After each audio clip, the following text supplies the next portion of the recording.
Hey everybody, Kelly Engineering here, and welcome to episode 22 of Ragnamod V. In between episodes, I've been a busy bee, and I killed the giant taint seed and the small taint seed over here, and I've just been monitoring over here where the taint lands are, trying to get all the taint to go away. I got up all of the tainted soil. I unfortunately left some gaps in between. So if you dig down enough, there's some gaps in the dirt, unfortunately. Since there's gaps in the dirt, there's still a little bit of fibrous taint down there, and it is still spreading this area. So I'm trying to mitigate that, as well as small taint seeds also keep spawning on this little area of stone. So I've been killing them, getting Vitium V crystals from those kills. And the reason why I wanted to do that is because I want this porous stone. I was doing a little bit of extra reading on... Oh, get out of here. Of course, right as I start recording, it's nighttime. But I read that this porous stone actually gives me stuff as I break it, and I want to see what that is. So I decided to, just get rid of the taint. I also did another thing while waiting for the daytime to happen. If I go back to my Essentia smelting area, you'll see this little setup right here. I want to make the living death today, so I have my file of Alchemia, and I have my file of Perdicio. I want my Mortus. You see that I have 112 of it right now, and that's because of this Essentia Centrifuge. Talking too fast, need to slow down. So if you look at the Essentia, I'm going to type in Spiritus. Spiritus, here we go. So if you look at Spiritus, you'll see that aspect compound. So Ignis plus Spiritus equals Cognitio. But if I look at the other way around, Spiritus is made up of Mortus and Victus. So if I supply Spiritus to a centrifuge, it will break it down into its normal aspects. I had plenty of Spiritus from Soul Sand. Threw some Soul Sand in here, got it all backed up. I've also collected every single one of the Essentias, and they're all over here, as well as made some void jars. So the void jars are just a secondary storage. After the jar fills up and it can hold a total of 250 Essentia, it'll just go down here and start filling up this jar as well. Once this jar reaches 250, it'll just start voiding the rest. So what these pipes are these restricted Essentia tubes. This is actually halving the amount of pressure that's inside these tubes. So this Arcane Bellows is doubling the pressure, and then this is halving it. What happens is when it gets halved, it knows that it should always prioritize this one first because it is at 64 pressure, and that's what this Essentia Resonator's for. If I click over here, you'll see that I have suction 11, but over here, whoa, that's... Oh, nothing's actually being put into it, so there's no suction on it. Well, that was a bad test then. But anyway, yeah, once suction is actually on here, then it will always prioritize this drawer first because the suction is higher, and then down here it'll prioritize because the suction is lower. But now that I have 100 Mortus, I'm just going to grab 10 vials of it. There we go, 10 vials of Mortus, and I can now create my living death. I'm just going to return these jars where they're supposed to go. Spiritus is right here.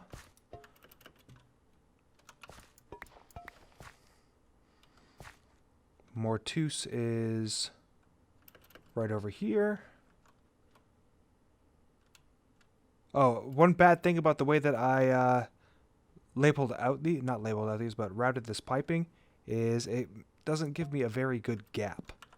Since I don't have a very good gap, it sucks to kind of place these jars back where they go. I have to find the right area where the gap is. But now that that's done, I'm just going to go sleep, wait for the daytime, and I'm going to head back over to what used to be the Taint Lands.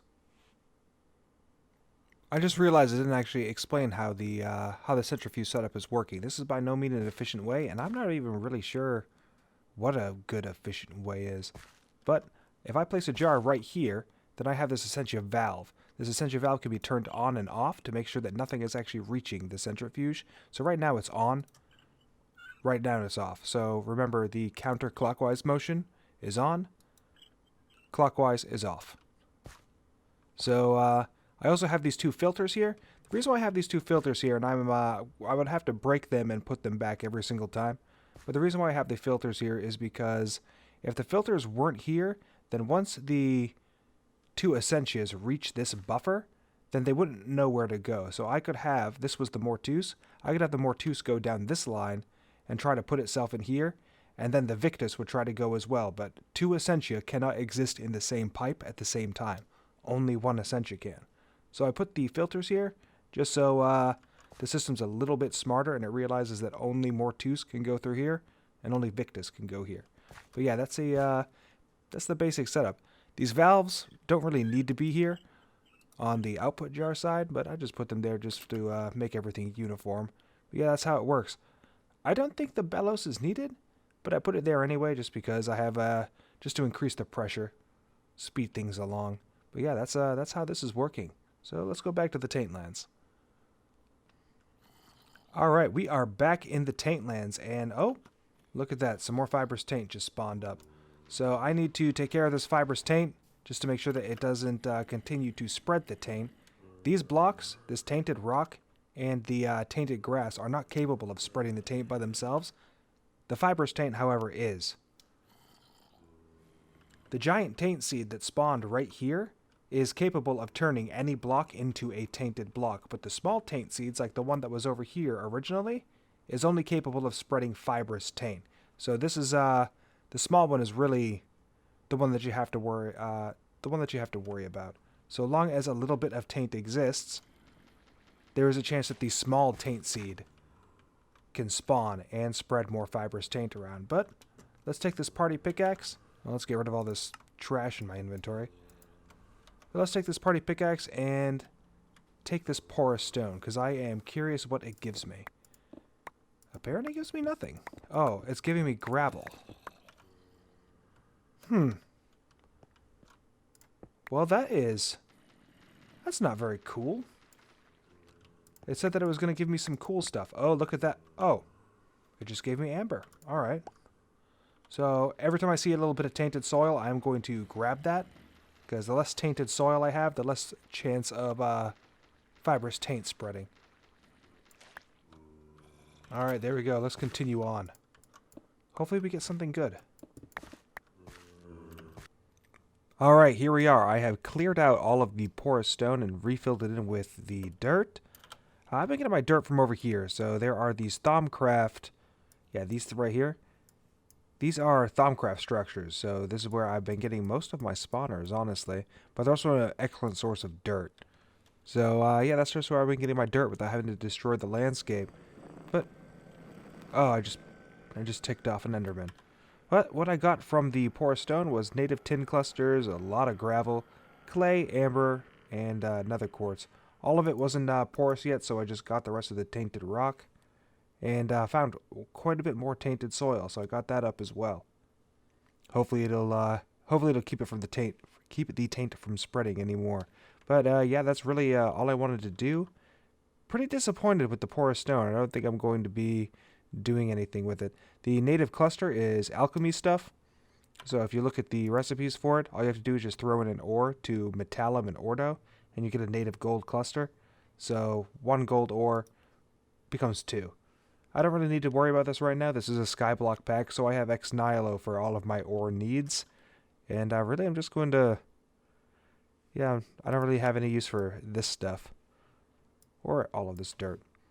But yeah, we're going to move on to the next issue at hand, which is the alchemical automation.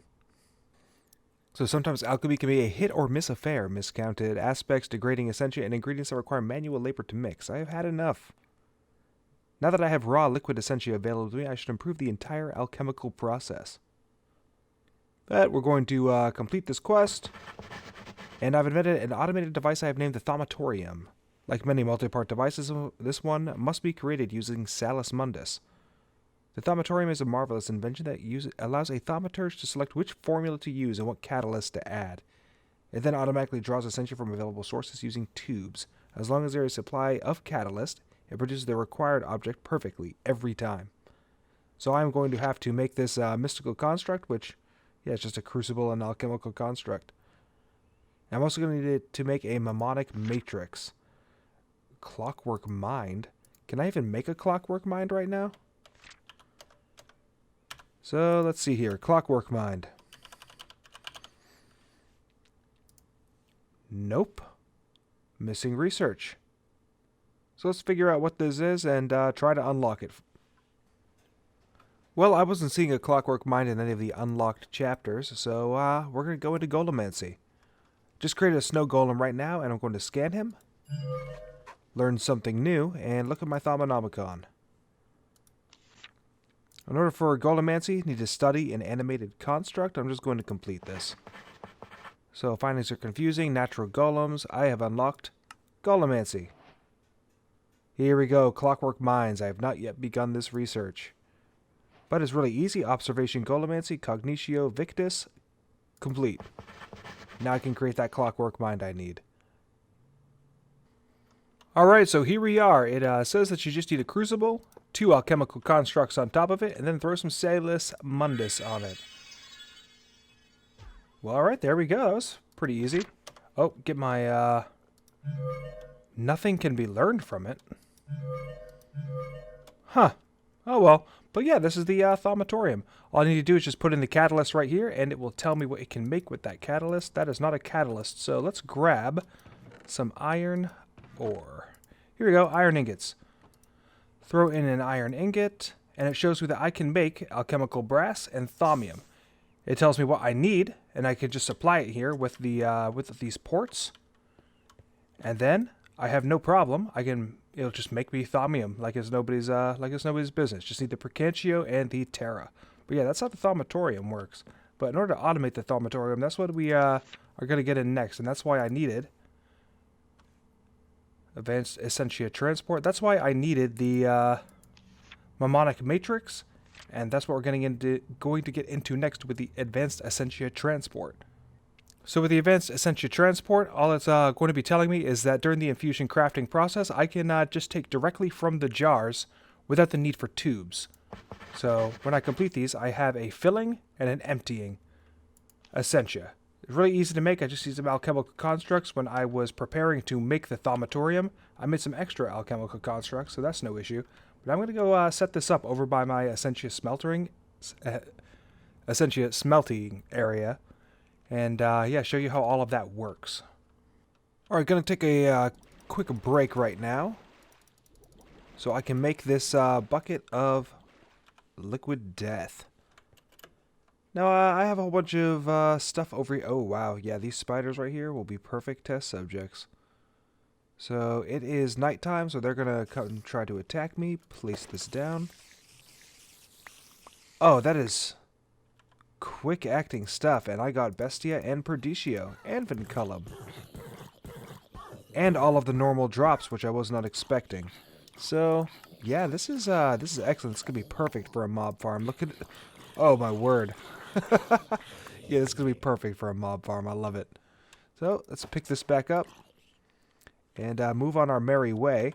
But yeah, that's liquid death and all of these V crystals I got, as well as well, maybe not all of the normal drops. From the description, it made it sound like the liquid death that nothing could survive. So maybe like it was a cactus or a bucket of lava and the items would have been destroyed. But that may not be the case with all items. But yeah, let's get back to the task at hand now. So what I'm doing right now is I am melting down the tainted soil I got from my taint lands, and it is becoming Terra and Vitium. And hopefully this starts filling in soon enough. But with this Vitium, I'm going to attach it to the centrifuge because it will give me Percantio and Perdicio. The Percantio and the Terra combined inside here will make me a bunch of thaumium. I have 2 stacks of iron ingots right here because I want 2 stacks of thaumium, and I'm going to need quite a bit of it. In the meantime, while I'm waiting for all of that to happen, I'm going to make emptying Essentia transfusers. What this will do, and there's no reason why I made 2, but what that will do is if I attach it right here, then it will look 16 blocks this way and 16 blocks this way, and it will grab from a jar whatever it needs in order to create the item that I want it to. So all I need to do is put in an iron ingot, select thaumium, and you see that it is actually grabbing. Oh, do I have particles turned off? Oh, it's grabbing the Terra as well. So you see that little green streak? Is it grabbing Terra necessary to create the thaumium? So, Yep, look at that. I have 1 thaumium ingot. So all I need to do is place in a whole stack here, and it will continue to grab what I need it to. I'm not seeing the purple streak for it grabbing the Percantio. And let's check my video settings. I always have particles on minimum, but that shouldn't matter because I saw the Terra going in fine. But regardless, if I put a chest right here, then it will output everything. Otherwise, it'll just spit it out, and I'll have items all over the floor. They could despawn. But yeah, that's what I'm doing. I'm just making 2 stacks of thaumium. No problem. And that is how the emptying Essentia Transfuser works. I am going to need more Percantio, which is why I am hooking up this Vitium right here. Turn you on.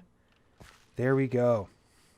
Oh, is that taking faster than it can get rid of it? Yeah, that's what it looks like. So I'm just going to remove this right now. I'm going to wait till I have more Percantio in the tank. Yep, and it is filling up. And I'm just going to AFK here for a bit while I empty out this void jar. And yeah, call it a day. So actually, you see that I am taking from this jar right now for my Terra that's required for the thaumium. It will not take from this jar right now because I have this jar lid on it, this brace lid. If you recall the description of the brace lid over here. The bracelet says that it will prevent Essentia from being drawn by or placed into the jar by anything other than tubes. That means if you have a brace on your jar, then that means your Essentia Transfuser cannot grab it and it cannot put into that jar. Braces cannot be put on void jars, so it's always going to draw from the void jar first. And it will never draw from the brace. So keep that in mind. Wow, that's quite a glitch. Look at that. Alternatively, what you can do with the filling Essentia Transfusers, I have attached to the centrifuge right now, and it is just still chugging away through this Vitium. And yeah, it is filling up these 2 jars. No problem. I could actually put these jars back in their normal location. And like I said before, there is a 16 block radius. So let's take this awarded jar, put it back with the Percantio, and I'm going to leave the brace off. Put in my Perdicio, put this back in its normal area, leave the brace off. And, oh yeah, so the direction it's facing does matter. So put this on this face, and there we go. Now it's facing in the direction of the jars. It's going in and it's filling the jars with what I need it to. And I can get rid of this now. So this is just spare parts. Well, we have a problem, and it's actually going to be time to end out this episode. I was not paying attention at all to the flux I was generating in this chunk, and yeah, void opened. So, pardon the sound of the background, that is the water heater. So, yeah, I'm going to end out this episode. I'm going to move everything out of here and over to the normal Thaumcraft area. And I really should, in the next episode, work on Auromancy, and a new area opened up in the Fundamentals book, which is Flux Cleanup and Closing Flux Rifts. So we're definitely going to work on that in the next episode. But I am Kelly Engineering, and I hope that you enjoyed this episode, and I will see you in the next one. Bye-bye.